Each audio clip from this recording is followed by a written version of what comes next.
Hello दोस्तों। इससे पहले टॉपिक में हमने पढ़ा था भूकंप के बारे में। आज पढ़ेंगे हम बाढ़ के बारे में। आज का टॉपिक क्या है? बाढ़ है, अर्थात फ्लोड्स। सबसे पहले इसमें देखो कि बाढ़ होती क्या है या बाढ़ कैसे आती है। भारी वर्षा, अत्यधिक बर्फ पिघले हुए चक्रवात, सुनामी, बांध टूटने इत्यादि कारण जलाशयों, झीलों तथा नदियों के जल स्तर में वृद्धि होने से आसपास के विशाल क्षेत्र का अस्थायी तौर पर जलमग्न हो जाना बाढ़ कहलाता है। और ये कैसी आपदा है? प्राकृतिक आपदाएं। बाढ़ के अंदर सबसे पहला टॉपिक जो हम पढ़ेंगे वो पढ़ेंगे बाढ़ की विनाशक शक्ति। क्या? बाढ़ की विनाशक शक्ति।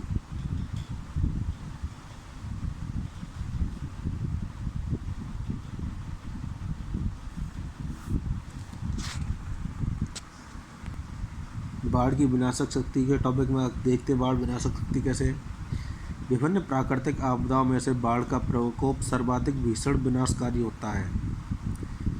सर्वेक्षण द्वारा पाया गया कि संपूर्ण विश्व के प्राणियों एवं जीव जंतुओं की मृत्यु का लगभग 1/5 भाग का बाढ़ें ही है।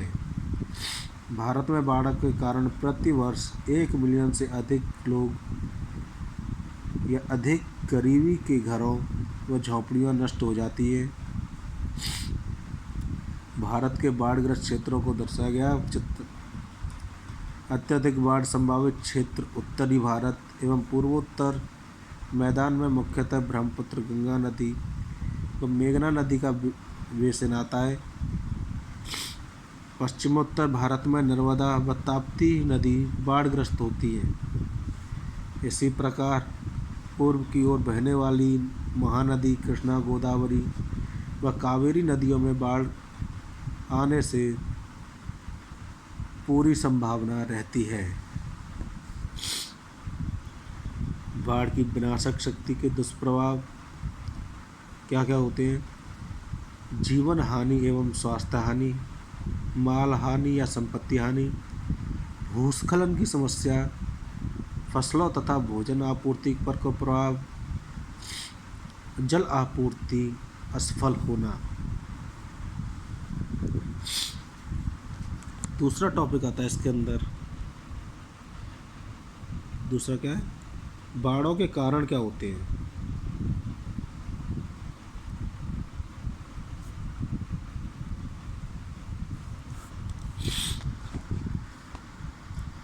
भूमि में जल रिसाव की कमी होना, वनों की अंधाधुंध कटाई होना, सड़क, पुल और रेलवे लाइन व अन्य विकास कार्यों में अनुचित निर्माण व अतिक्रमण के कारण जल विकास मार्ग अवरुद्ध होना।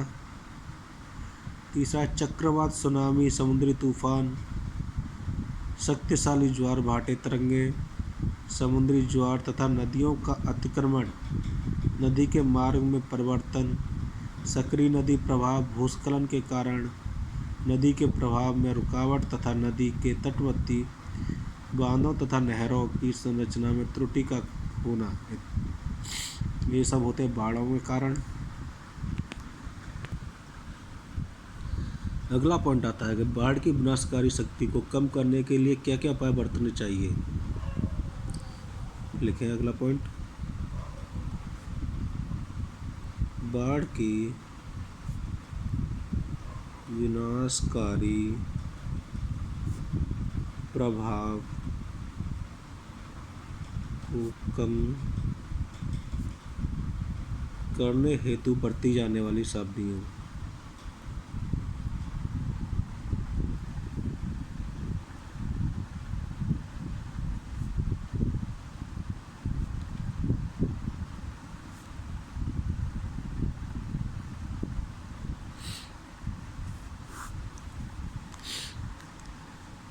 इस तरह से हम बाढ़ के प्रभाव को कम कर सकते हैं। उसमें क्या क्या सावधानी बरतनी चाहिए?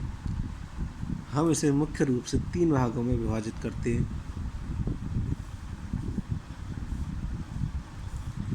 सबसे पहला है बाढ़ आने से पूर्व बरती जाने वाली सावधानी।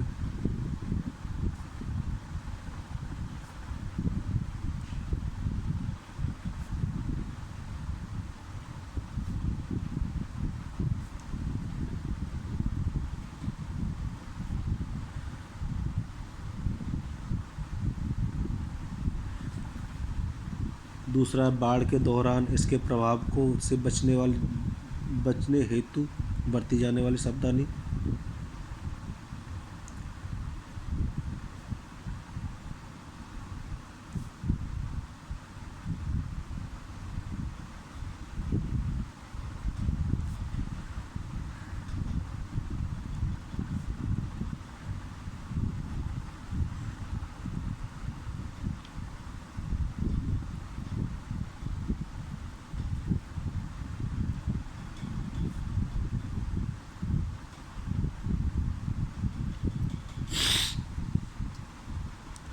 और तीसरा है बाढ़ के बाद इसके प्रभाव से बचने हेतु बरती जाने वाली सावधानी।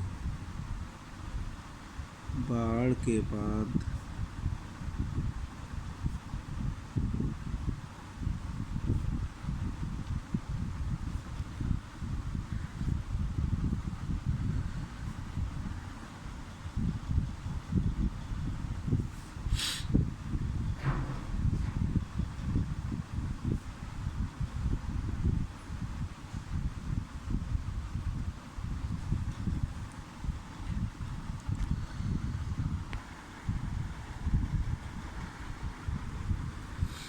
तो इसमें सबसे पहला पॉइंट लिखा था कि बाढ़ के पूर्व बरती जाने वाली सावधानियाँ।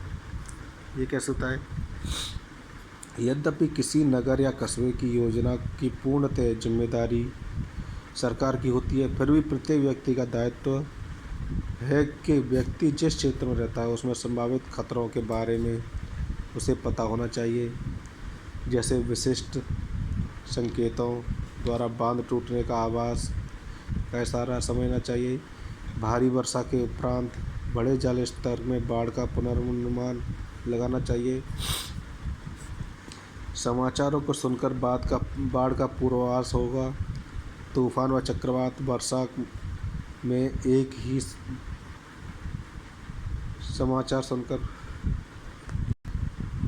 एक ही समय में आने की वजह से उनके आने के कई घंटों या दिन पहले घोषणाओं द्वारा समय रहते सावधानी बरतने इत्यादि। दूसरा, बाढ़ के दौरान उसके प्रभाव से बचने हेतु सावधानी। विद्युत के कुप्रभाव से अप्रभावित होने वाली सभी विद्युत कनेक्शन विच्छेदित कर देनी चाहिए। बाढ़ के आने से प्रारंभ में सर्वप्रथम बच्चों, बूढ़ों, बीमारों व अपंग की सहायता। व्यक्तियों को बाढ़ से रक्षार्थ ऊपरी स्थान पर पहुंचा देना चाहिए। बाढ़ के दौरान सदैव पानी की शुद्धता की जांच करते रहना परम आवश्यक है, क्योंकि प्रदूषित जल बाढ़ के प्रकोप के कारण बनता है। अतः प्रयोग में पूर्व पानी हेतु जल का उपयुक्त साधन द्वारा शोध किया जाना चाहिए। और अंतिम बिंदु इसके अंदर आता है, प्राधिकारियों द्वारा आपात स्थिति उद्घोषित होते ही परिवार सहित उस खतरे युक्त स्थान को तुरंत त्याग देना चाहिए। अगला बिंदु आता है बाढ़ के बाद इसके प्रभाव से बचने हेतु बरती जाने वाली सावधानी। बाढ़ के बाद स्थानीय प्राधिकारियों घर लौटने के निर्देश प्राप्त हो जाने पर तथा सुनिश्चित हो जाने पर कि बाढ़ से भवनों को किसी प्रकार का नुकसान नहीं पहुंचा है और सभी मकान रहने योग्य हैं, तभी व्यक्ति अपने घरों में वापस आ सकते हैं। इसी प्रकार पानी को तब तक नहीं पीना चाहिए जब तक पीने योग्य घोषित न कर दिया जाए। दूसरा है, बाढ़ के बाद बाढ़ग्रस्त भवनों को भली भांति सफाई करके प्रत्येक स्थान पर रोगाणुओं से मुक्त कर देना चाहिए।